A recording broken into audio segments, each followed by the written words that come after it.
Kita berkenaan orang-orang siddiqin. Tadinya kita sudah selesai membahas hal-hal yang berdasar yang merupakan persiapan yang diberikan Al-Quran bagi orang yang siddiqin. Pada tahap dia membela, kemampuan dia membela agama kita, kemampuan dalam mempertahankan penghinaan orang-orang yang musuh Islam, seperti saya gambarkan almarhum Profesor Yusuf Qaradawi.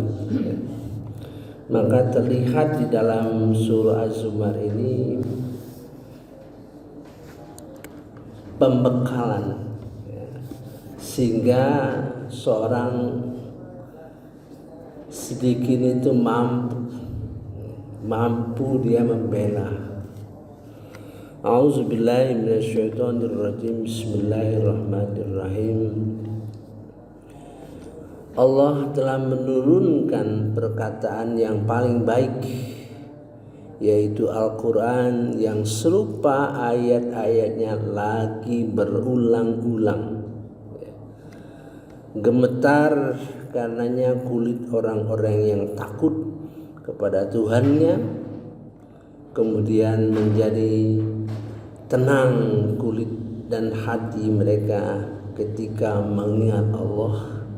Itulah petunjuk Allah dengan kitab itu. Dia memberi petunjuk kepada siapa yang dikehendaki, dan barang siapa dibiarkan sesat oleh Allah, maka tidak seorang pun yang dapat memberi petunjuk.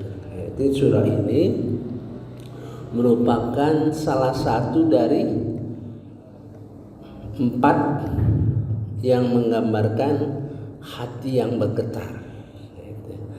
Kalau semua ketiga-tiga yaitu menggambarkan hati yang bergetar dengan kata-kata yang sama, ya, wajilat qulubuhum, tiga-tiganya. Untuk ini kata diterjemahkan merinding ya. Kalau tadi bergetar, ini merinding, lebih dasar lagi, yaitu taqa syairu. Berasal dari kata qasi'arah.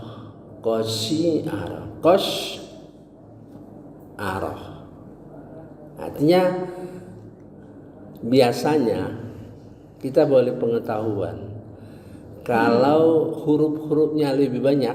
Nah, kalau huruf-hurufnya lebih banyak berarti pengertiannya lebih dalam, hasilnya lebih dalam. Kalau wajilat berasal kata wajila, 3 huruf. Kalau ini qasy'irah ada 4 huruf. Ini lebih mendalam. Pantas kalau diterjemahkan menjadi merinding, ya, hatinya menjadi merinding. Di sini berbeda dengan sebelumnya. Keadaan demikian inilah petunjuk dari Allah Subhanahu wa taala. Artinya di dalam mempelajari ayat-ayat tadi yang berulang-ulang berkali-kali, ya.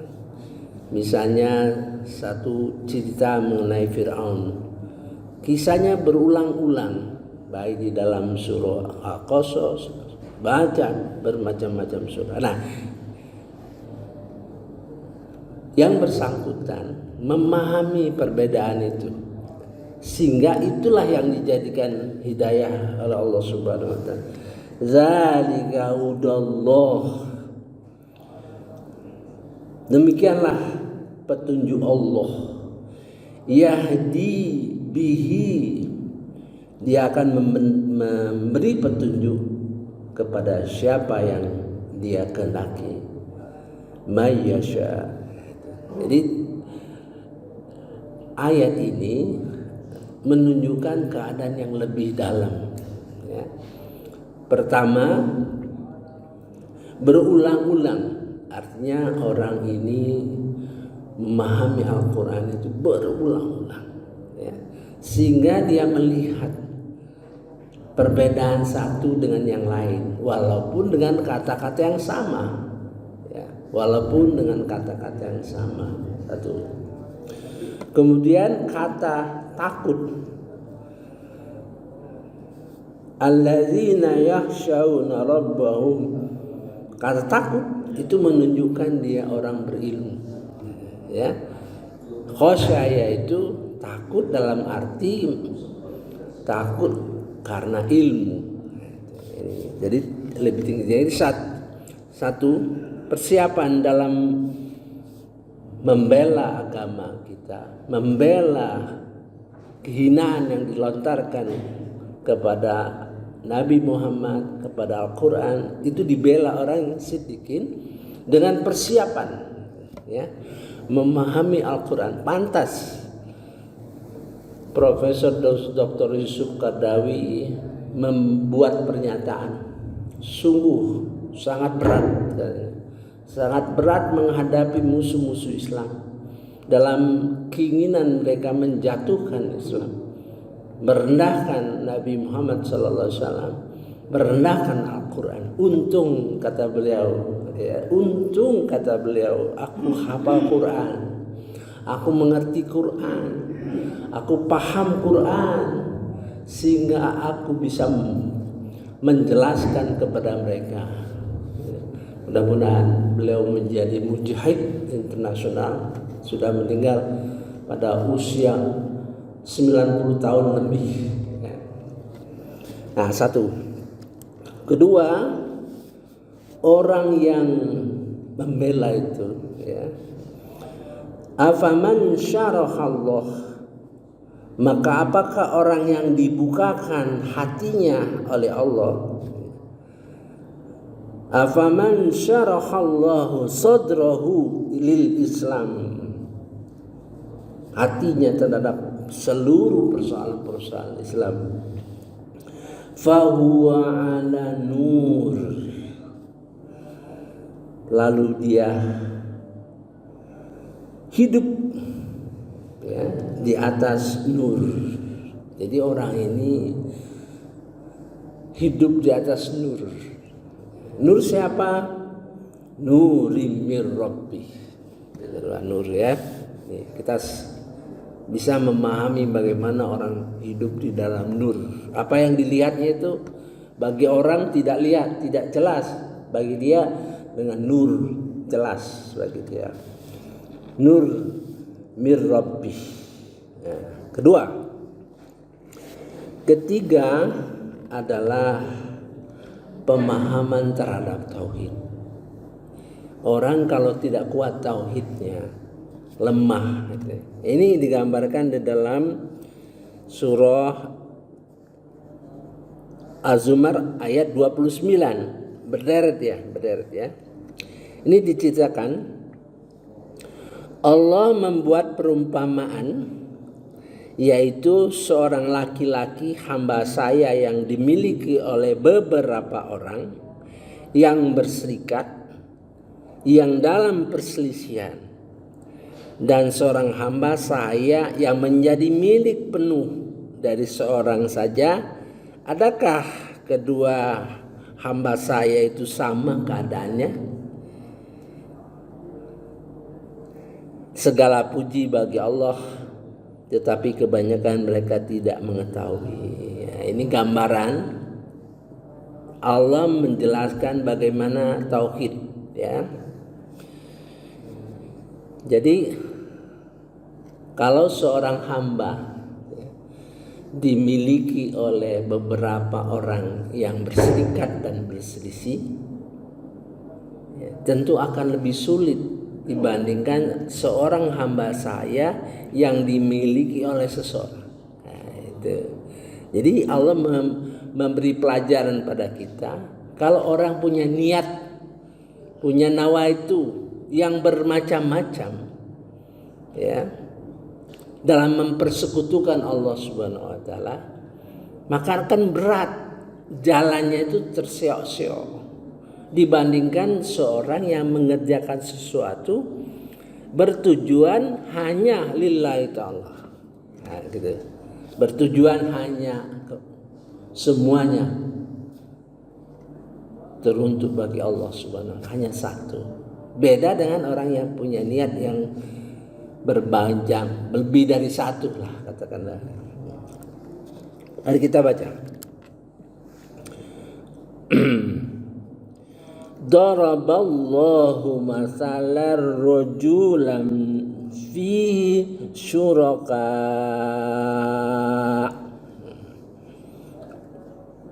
Allah telah membuat perumpamaan seorang laki-laki, rajulan fihi syuraka,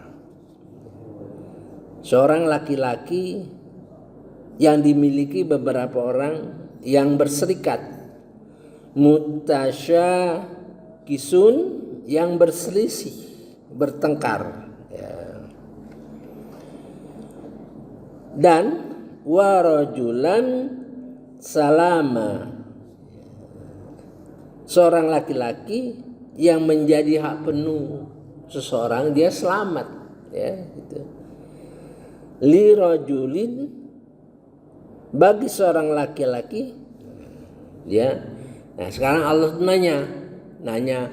Jadi ayat Quran itu kadang-kadang kita ditanya untuk memahamkan, untuk melatih kita menganalisa, nah, gitu, ya, untuk berpikir, ya. Teknik Al-Quran itu begitu. Hal yastawiyan, masalah, apakah sama dua-duanya itu? Nah, di sini diucapkan alhamdulillah. Artinya kita paham bahwa itu masalah tauhid yang berat. Maka dikatakan alhamdulillah. Ada 33 substansi alhamdulillah, salah satu ini. Kita mengucapkan alhamdulillah, ya. Kita paham, ya. Sebagai contoh, ya. Tidak jauh-jauh, ya, kita sajalah. Mudah-mudahan apa yang dicontohkan tepat, ya. Kita mengkaji Al-Quran, ya, sudah 13 tahun, ya, terus menerus, ya. Mungkin kekuatan diberikan oleh Allah Subhanahu wa taala, sehat, kemampuan dan lain-lain, berkat kita semata-mata apa yang kita lakukan lillahi ta'ala. Jadi tidak terganggu, begitu, ya. Kalau seandainya, ya, kita punya niat, ya, selain semata-mata lillahi ta'ala, katakan misalnya pingin punya niat lain supaya kita dianggap orang pandai, gitu, ya. Kita harapkan, ya, satu saja lah yang jadi soal. Jadi bisa terganggu seandainya niat seperti itu, kalau kita melihat yang dengar cuma berapa, misalnya sedang sepi, ya, nggak semangat. Kalau orang niatnya hanya ingin memperoleh supaya orang banyak, padahal kita mungkin dikit orang yang belajar Quran sampai 13 tahun itu sedikit sekali, ya. Sehingga kadang-kadang melemahkan kita, ya. Karena kita lillahi ta'ala, semata-mata karena Allah, jadi semangat kita kuat, semangat kita, pelajaran kita tajam, terus menerus kita siapkan sebaik-baiknya. Nah, gitu. Ya. Saya tanya kemarin pada seorang di antara jemaah kita, saya merasakan apa yang dibahas itu sangat berat ya. Kualitasnya tinggi sekali. Tapi begitu saya tanya, Bapak paham Pak? Paham. Paham. Padahal menurut saya itu berat. Karena beliau terus-menerus mengikuti kita. Jadi mudah-mudahan Allah berjanji kepada kita, fa idza quri'al Qur'an fastami'u lahu wa ansitu la'allakum turhamun. Apabila orang menjelaskan Al-Quran, baca Quran, hendaklah kamu diam, kamu dengarkan. Mudah-mudahan kamu mendapat rahmat dari Allah Subhanahu wa taala. Siapa tahu rahmat terus-menerus dicucurkan kepada kajian kita, sehingga apapun yang berat di dalam Al-Quran cerah kemudian, ya. Ini salah satunya, ya. Bal aktsaruhum la ya'lamun. Akan tetapi kebanyakan mereka tidak mengetahui. Jadi 3 persiapannya. Jadi kalau orang yang nggak kuat tauhidnya, berhikmatnya pada siapa, tentu akan mudah lemah, ya. Di dalam perjuangan itu mudah lemah. Makanya dalam Al-Quran itu surah Furqan mengatakan bahwa hendaklah dengan Al-Quran kamu berjuang dengan sekuat tenaga. Artinya kita harus mengerti Quran, atau katakanlah seseorang dari kelompok-kelompok berjuang itu, yang berjuang itu memahami Al-Quran, ya. Sehingga dengan Al-Quran kita mampu berjuang dengan sekuat tenaga, ya. Tidak mudah kendor. Keempat, ini mengenai kehidupan dunia. Jadi 4 syarat ini, 4 persiapan ini melambangkan hal-hal yang dapat menguatkan orang-orang siddiqin yang berjuang, ya. Yang 4 ini adalah gambaran kehidupan, ya, gambar kehidupan, ya.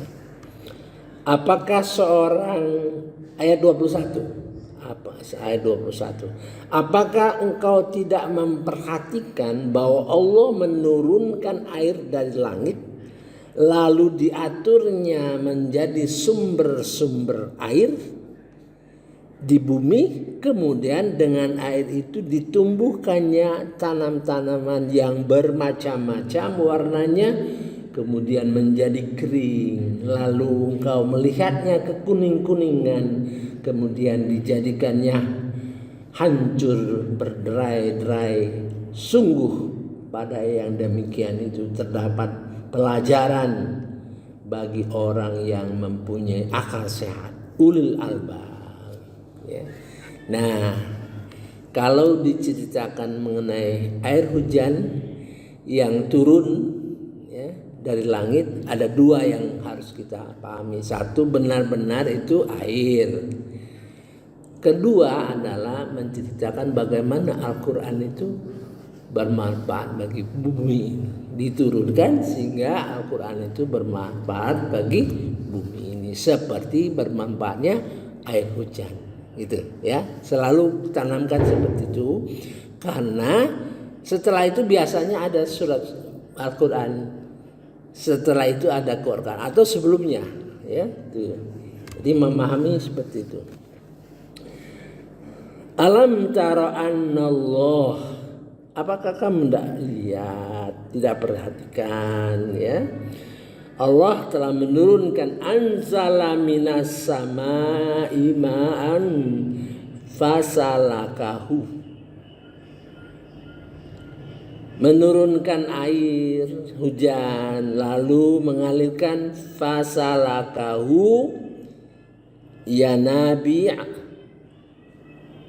menjadi sumber air fil ard di bumi, summa yukhriju bihi zar'an mukhtalifan alwanuh, kemudian dia mengeluarkan tumbuh-tumbuhan dengan air itu, tanaman yang bermacam-macam warnanya alwanu, summa yahiju fatarah, kemudian tanaman-tanaman lalu menjadi kering, menjadi musfarrah, menjadi kekuning-kuningan, summa yaj'aluhu khutama, kami jadikan hancur berantakan, ya. Inna fi dzalika, sesungguhnya itulah, lidzikra, benar-benar menjadi pelajaran di ulil albab, orang yang berarti cerdas, ya. Jadi dia paham bahwa hidup ini tidak lama, ya, seperti kita ini sebentar lagi layu, kemudian kering, kekuning-kuningan, hancur. Badan kita ini semakin kering, ya, semakin kering. Gitu, ya. 4, ya, merupakan persiapan bagi orang yang siddiqin, yang berjuang. Ya. Ada 4, paham Quran, sungguh-sungguh paham, hatinya lapang dan mendapat nur dari Allah Subhanahu wa taala. Tauhidnya kuat, ya, semata-mata karena Allah. Keempat, dia sadar bahwa hidup ini tidak lama, ya, sehingga dia produksi, sangat produktif. Jadi Yusuf Qaradawi itu sangat produktif, ngarang buku banyak, ya, melawan, ya, pemikiran-pemikiran, ya. Pemikiran Yusuf Qaradawi itu sangat mencerahkan, ya. Saya kira cukup, ya. Mudah-mudahan kita bisa melanjutkan ini untuk melanjutkan lagi, ya. Jadi posisinya begini, yang kita pelajari ini sub-sub, ya, belum title utama. Title utamanya perjuangan dari orang siddiqin, ya, sampai dia berjuang, katakanlah menjadi pejihad, ya, menjadi orang yang berjuang berjihad. Ini baru sub-sub tema, menyiapkan beliau 4 hal, ya. Saya kira cukup dulu subuh ini, nanti mudah-mudahan kita lanjutkan. Subhanakallahumma wa bihamdika asyhadu an la ilaha illa anta astaghfiruka wa atubu ilaik. Assalamualaikum warahmatullahi wabarakatuh.